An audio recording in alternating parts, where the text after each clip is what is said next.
තවත් තරුණිය ඉදිරිපත් වෙනවා අලියට ඇස තැබීමේ තරඟයට. අපි බලමු තරුණිය ගාන්න අලියට ඇහැ තියයිද කියලා නේද? ඇත්තටම අවුරුදු 20ක තරුණ කල කියන්නේ ගොඩාක් වැදගත් දෙයක් ජනිතයියේ.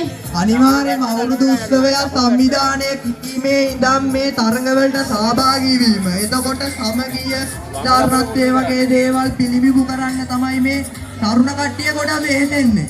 ආරෂේ එකතු වෙලා තමයි මේ සංවිධානය කරලා තියෙන්නේ. නැතුව ඉෂායිනන්ගේ අපි දෙන්නත් තරුණයෝ නේද? අනිවාර්යයෙන්ම. ඔයාට ඉතින් මාව පොඩි මලක් වගේ පේනවා දන්නේ නැහැ. තමන්නේ ඉතින් මලක් වගේ හිතා ගන්නකෝ. ඔව් සමනල්ලු එහෙම ආවොත් නම් ඉතින් කරන්න දෙයක් නැහැ හරිද? බේරගන්න බැරි වෙයිනේ.